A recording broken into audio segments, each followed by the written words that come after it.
When there's not confines to people's roles, there's not an agreement to the expectation of what we're supposed to do. And that causes stress, right? Because we are HR, we have to be responsive. We have to give a good response so someone feels validated and heard. So I think it's our jobs as leaders to create that stress to peace dynamic. You're listening to HR Superstars, a podcast brought to you by 15Five. On this show, we talk to strategic people leaders who are making a meaningful impact in their organizations and shaping the future of work. So get ready to be inspired and discover the secrets behind building high-performing teams and fostering a culture of growth and thriving. The future of HR starts here. Hello and welcome to the 5th annual HR Superstar Summit. I'm Karina Young, VP of People here at 15Five. But today, I'm a bit more than that. I am also your HR Superstar Summit MC and the new host of our HR Superstars podcast. I really want to start today by giving a huge shout out to the team that made this summit possible. This event takes so much dedication and creativity from our teams at 15Five, and you'll see that in the incredible lineup and events we have today. Now, I'm just so excited to kick 2025 off in grand fashion by hosting this summit with you all.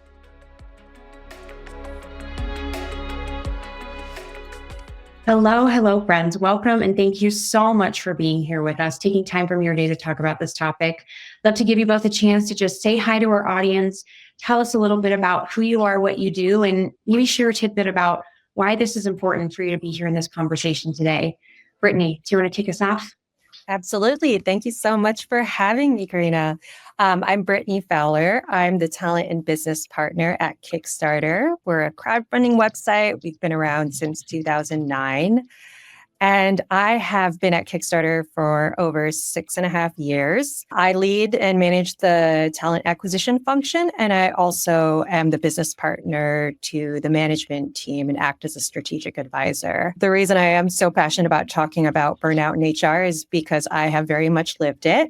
And I also think it is incredibly important for us to proactively address in our company to ensure that we're setting up our teams for the best impact that they can have in the organization. Yeah, I love that. Thank you so much, Brittany, and welcome. Stephanie, tell us a little bit about yourself.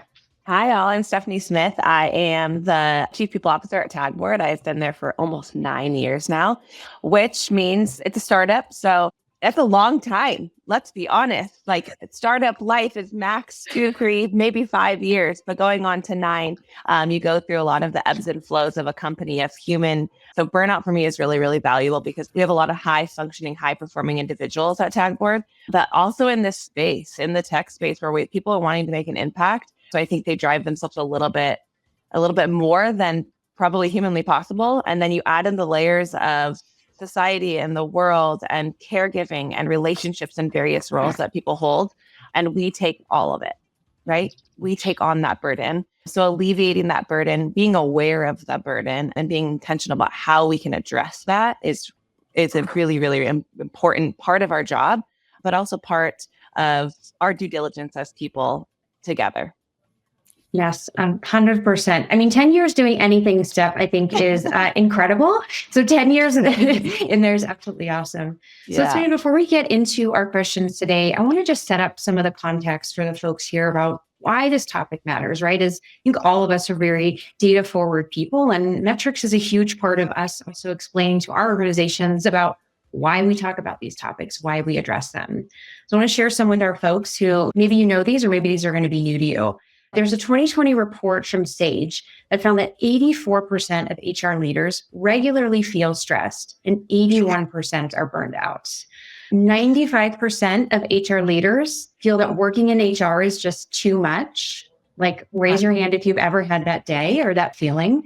91% of leaders say workloads and working hours have increased over the last year, and they feel like there is a significant lack of support from leadership, and that's a barrier to their success in HR. And so I'm curious for you both too, maybe just as a starting point, what were some of the signs for you too that you started feeling like professional burnout was becoming an issue in HR teams, that it was becoming more prevalent, more noticed for your teams or even for yourself?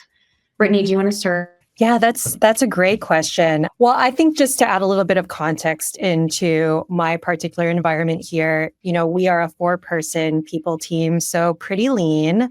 And we also have some, you could say, unique qualities to us. We are fully remote. We are a 4-day work week. We piloted that in 2022 and have continued with it. And we also have a union. So we are juggling many, you could say, like avant-garde elements of the people experience while at the same time wanting to grow our business and, have the most impact possible. And so for me, I first start to notice burnout and how it manifests physically and like how I feel and how I start to show up and how much time I need to give myself to kind of reset before showing up in a meeting. So for us, it's always like a Zoom meeting. But it's one of those early signs that even when I can't articulate it, I know that something is off balance. And likewise, for other folks on our team, we have actually had an active dialogue about that. Like, how does stress manifest for you? Because sometimes you may not be hyper aware of what's happening and how it shows up also in your work and your interactions with people. And so we actually have a document. It's from 15.5. It's like how to show up of our best selves and like, what do we look like at our best? What's the environment? What do we need to thrive? And then also, how does it show up in who we are in meetings or at home so that we all have a better sense of how to support each other? I absolutely love it. I think having that explicit context between one another of this is me thriving, this is me going on the downward from thriving, it can be so helpful just so people can also look out for you, right? Sometimes it's also hard for us to notice when that's happening right away. Steph, what about for you? Yeah, so we too we call them user guides, and we talk through what does it look like when we're highly motivated? What does it look like when we're demotivated? What does it look like when we're stressed? What does it look like at burnout? So we have that explicit understanding of the people that we work with. I think HR in totality, we have an understanding of we're a remote environment too. Maybe it's like we're stopping punctuation in our Slack messages, or maybe we stop emojis. Like we take away that fun element of communication. And that has been something that starting off in a remote environment felt silly. Like, oh, why aren't they putting a smiley face? Like, why am I even questioning why they're not putting a smiley face? But it showed that element of our human connection starts to dissipate. It gets really refined as stress enters the conversation. Then we go into languishing. What does it look like when they start detaching? I know for myself, when I start detaching, when I start retreating, when I don't respond as quickly, when I let 15 to 20 text messages pile up, or I let my Slack absolutely pile up, it means I'm going into a languishing moment. I'm going to that moment of I'm almost at overwhelm. Brené Brown says it perfectly in her book, Atlas of the Heart, where she talks about overwhelm is literally the feeling of we are overwhelmed. We are not whelmed anymore. We are at the point where we are seeing a different phase of Black. Our blood flow is going differently in our brain. It's going faster. And that's showing us, that's a sign of our body that we need to take that moment and set back. So understanding that difference of languishing. And then burnout is a medical condition. You can go to the ER and be actually diagnosed with burnout. And I think that's something that we don't see as intensely as we should. We don't acknowledge it as deeply as we should. That means our body is telling us that we have to stop. We've seen so many people in our space with autoimmune disorders. We have so many people in our space with sleep disorders, with different mental health issues, but a lot of it starts in the gut too. So we have to understand that this shows up in a very physical way for our people and for our teams. And we have to create tactics where we don't get to that point because we have to take care of people holistically. Yeah, absolutely. And I think there can be often just kind of a brushing off, a negligence. Well, just like go take an afternoon or sign off a bit early and you'll be fine. Rest up for tomorrow. But that deep physical manifestation of our burnout and stress, those are real symptoms that have short-term and long-term effects on our body. Yeah. I mean, that's why the World Health Organization has called this an occupational phenomenon. I mean, it is something that is happening, I think, post-pandemic too, feels to be much more significant and poignant, especially in our functions where we often are the emotional, mental, spiritual carriers of so many things for people, right? We're a source that they come to with their biggest problems, their biggest needs, the toughest things to solve. And so what you said earlier, Brittany, we're oftentimes a team of like 1, 2, 3, 4. That's a lot to put on. And I'm curious for you all, like, what have you seen within your teams? What are the things that tend to overwhelm them the most? Or what are those things that push teams from whelmed to overwhelmed? In terms of how we talk to each other, how we write to each other, as you were talking about, Stephanie, with the emojis, that kind of where the breakdown begins. And then when it kind of explodes and into burnout is when you actually start to see like people are just not communicating with them or not listening and really understanding what the core issue is.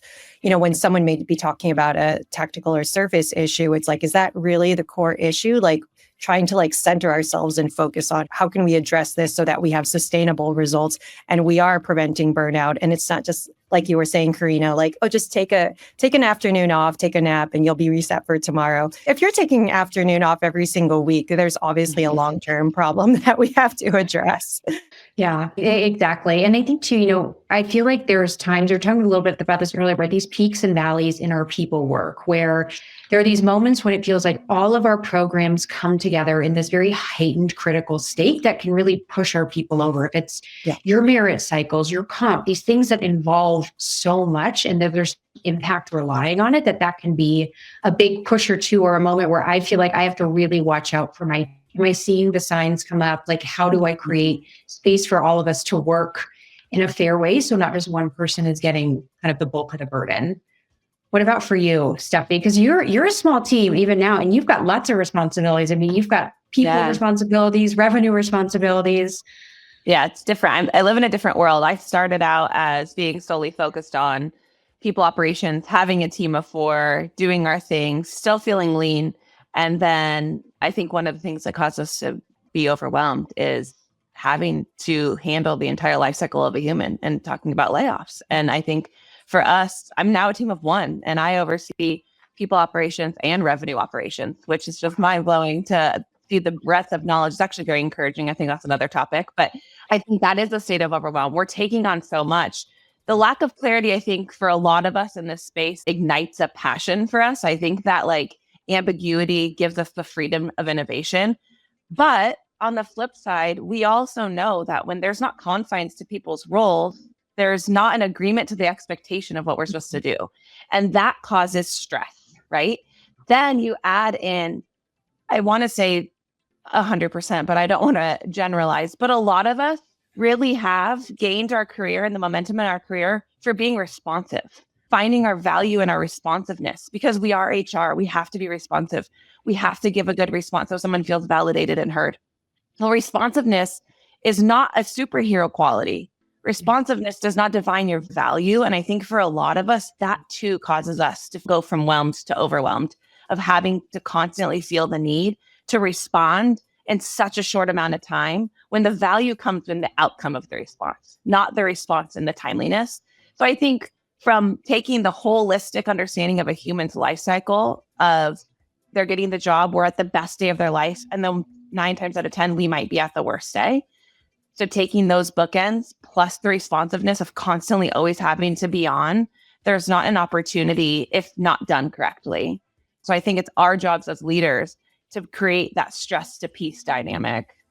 Yeah, no, I think that's so spot on. And what really resonated with me from what you said was this idea and notion of responsiveness, right? That we are on all day long, right? The second we see the first message on Slack to the end of the day, we are like, have to be a certain version of ourselves to give that great answer, the thoughtful answer. Yes, I'm thinking about all these different things. Oh, have I done that yet? No, probably not, but I will. It's like, there's that level, I don't want to say necessarily of acting, but it is like that, that like personality, I come to HR Superstar Summit with a level of energy. And then when the camera's off, I'm going to go sit in a quiet, dark room and recharge. Like that is just what the reality is.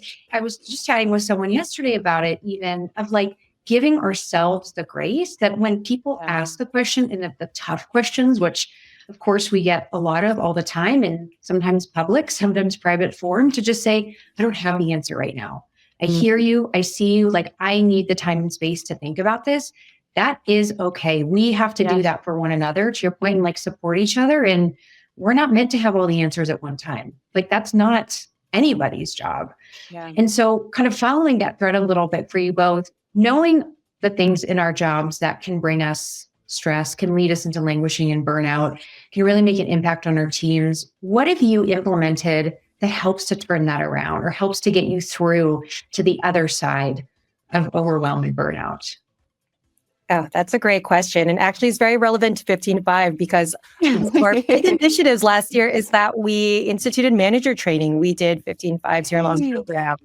Yeah, and we had everyone from first line managers to executive team doing this training, even our most experienced managers, because I think we found that as a small company, as a growing company, hiring quickly of people of different tenures, there wasn't a cohesive management philosophy that everyone was brought onto, especially when there's a lot of cross collaboration and you're trying to move quickly.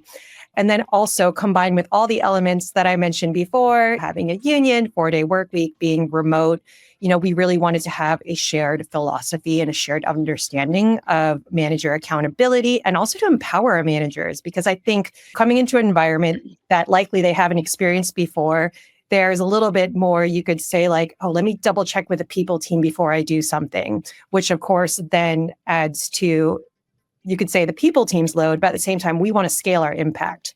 And so the best way for us was through really setting ourselves up and setting our managers up for success and really investing in them. And it is quite an investment. It takes a lot of time, takes a lot of buy-in, but I do think we are really starting to see the benefits and the payoff of doing so in our teams.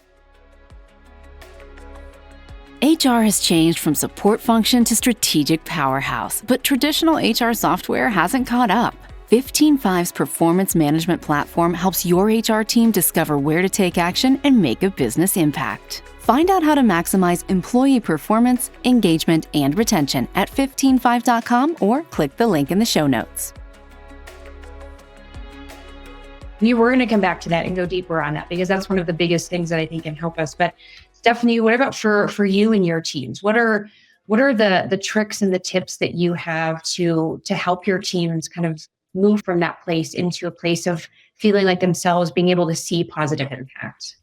Yeah, so we've actually invested a ton in this over the last 5 years. So we have a lot. A couple of the highlights, we do once a month tea and affirmations where we're able to come together as an optional experience where people come in and they just practice gratitude.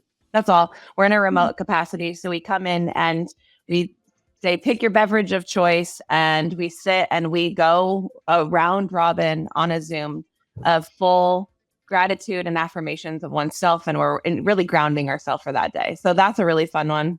On a more programmatic level, we have Power Up days. We're sports, media, and entertainment. So we chose Power Up as the way to say, like, I went Super Mario, but how can we extend rest? Rest is important. If one of our values is that we win together, one of the values has to be that we rest together. We hold each other accountable in that. And so we have elongated resting moments, and we ask accountability after that. What did you do to rest? How did you serve yourself? Was it reading a good book? Was it going on a small vacation? Was it playing in the snow? Like, what were you doing? Was it sitting in a dark room and recharging? Like, really, what was it? And our team is small enough and intimate enough and feel safe enough to share those.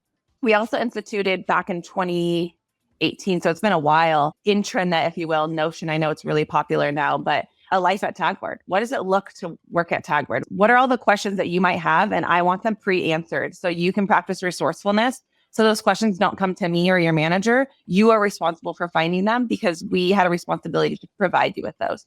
So I don't want you to think about any of the extras of your work. I want you to focus on your job because we've already given you the clarity for everything else.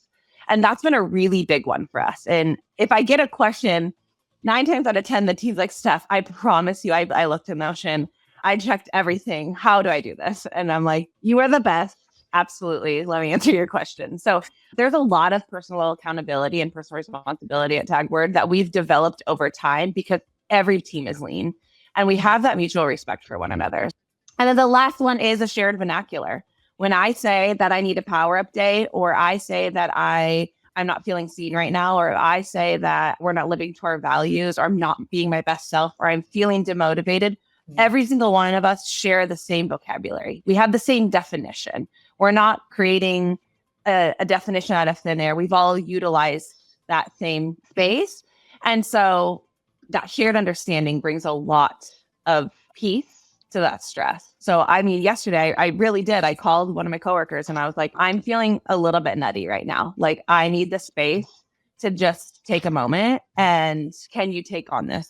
And having 2 kids at home for 3 days and working full time, doing all the things is crazy. And she was like, if no one's told you today, you are a wonderful employee and you're a wonderful mama, and go take your 30. Like, I'm here to back you up. And just that like understanding of I can trade off. I don't have to have all the answers, and I don't have to be the one that does everything. I can delegate without feeling like I don't have safety in my job.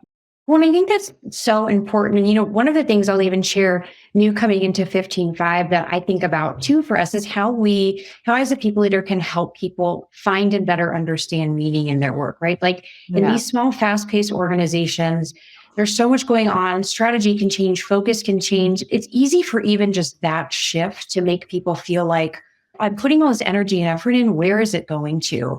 And so for even like just in the few, months here, I've been here with the people team, which is also a lean team, but so incredible, is even just helping them see these are actually the metrics that really matter to the business. Like, do we all understand that? And how can I bring that back to the work that we're doing to say, when you work on this and you're able to deliver an insight on engagement, or I want to know how our high potential women in engineering are doing, like you are not only finding that deeper value and meaning in the work, but like you're seeing how you're connected in the big picture, which I feel like even when then there are tough days and we have hard times or we've got to push. I mean, we are just at the end of wrapping up our best self-review cycle in Merit. The team knows it's like, okay, I know what this work is for. Like, I'm not just working hard for the sake of it, but there's actually a reason and a purpose that I feel aligned to and excited to. And I'm really excited about. Are there ways that either of you for your teams feel like there's a difference when your folks are working on strategic initiatives, when they are kind of thinking more about that bigger picture, that bigger connection, how that impacts their ability to work through tough days versus doing the administrative tasks that are must-dos, but can, I think, just deplete a lot of us? Absolutely. Strategic work is far more invigorating for me, and I think for most people on the people team here. But of course, we're talking about lean teams here. It is so easy to get caught in the admin work. We spend every week in our kind of people team weekly sync celebrating our wins. And we also do make a point of like literally crossing out some of the big projects and like, hey, we did it. We did it in time. We did it. And this was the result. And this is how people reacted. Like, let's celebrate each other. But I think also too, we use that space to like also like unblock each other and really push in terms of like, is there a way to automate this? Is there a way to make this like, we use Guru as our knowledge center. Is there a way to make this a Guru card if this question has come up twice? Much like Stephanie was talking with, having like that shared resource so that people can be self-resourcing, like, especially when you're caught in the admin cycle and you're like, okay, now I have a task list. And there is some satisfaction in crossing all of those out, of course. It's like, let's actually try to minimize that so it just half of that doesn't exist at all going forward. We've identified it and like, let's try to find a way to automate that, be it through self-service or other means. Yeah. Well, it sounds like that's not a replacement, right? We're not trying to automate so that you don't have to do your job, but then you take that time and energy and put it towards something that is really meaningful, that is actually the better use of our strategic skills and our experience, right? Like that sounds like what that connection ends up being for the team. Absolutely. Yeah. One of the things that we've utilized is we've always had role clarity processes. So every January, we kind of go through that role clarity. How are we creating an agreement on what you are responsible for? This year, we've augmented it, and I'm truthfully obsessed with the outcome. But one of the things we've done is implemented an RAA framework. So every single person has an understanding of what you are responsible for, what you are accountable for, and what you have the authority to do. So when the days become overwhelmed with admin tasks, you have the authority to add in some more strategic work, right? Like, so you have a full understanding of your conceptual work, but you also have a full understanding of your admin work. And even into our sales team, like every level has a new RAA. Every engineer has a new RAA. And what that does for us is it allows that balance between admin and strategic. So we don't have to get wrapped up in one or the other. And we're allowed to kind of like have that intertwine and have it be more fluid. So there's consistent ownership of our work on a daily basis. So people don't have to feel stressed or be like, I'm blocked right here because I need this person's approval. Okay, well, I'm blocked on this project. Let me go to something I have the authority to do. And it brings it back to self-resourcefulness, self-accountability, and self-reliability. Yeah. Well, and ultimately, to even to what you were saying earlier, Brittany, those are even the skills like we want to have as a people team that we really want to embody in our managers. Yeah. Right? That's what we want because they're the folks who are going to take the strategy that we have, the programs and initiatives that really matter and make a difference to the bottom line for our companies and actually put them out there. So it's like taking all these things we do on our team and then being able to train our managers, which to your point, takes time. It is a long game. Like you have to make that just like milestone over milestone investment to build it, but it is so worth it because even those little moments of unlocking make such a difference where it's like to your point, Steph, like if your team is suddenly like, well, great, I don't actually have to go and lead this engagement survey session because my leader has the data, they know the insights, they know where to target the conversation, they can go do it. I get to go focus on this other thing. Mm-hmm. So in our last few minutes together, we have a bunch of questions that have come in that I'm excited to answer for our audience. So I'm going to shift gears for us as we get to some of those. Our first question from the audience comes from Jarrett. And I think, Stephanie, you were actually talking a little bit about this earlier. But he was saying that they developed an employee morale day where every team member earns 8 hours of PTO to take and do something for themselves. So his question is, has anyone else anything like unique programs like that to help around employee burnout and morale? Sounds like you all have your power up days and have that freedom to be able to say and take it. Brittany, what do you all do in Kickstarter? This is a great question because we do have a 4-day work week, which is essentially like in and of itself kind of a program that we're all, obviously very invested in making successful in terms of like, we want to prove not just to ourselves, but to some extent, the wider world that you can produce the same outcomes and grow your business within a shorter work week. And so, there is an understanding that, of course, if, say there's various reasons, hiccups, and that you're unable to complete your work within those 4 days, you can use an hour or two on a Friday to catch up. But the idea being that Friday is like, your day off, like you can use it as you please. Like a lot of people have moved those days to doctor visit days, but also like self-care.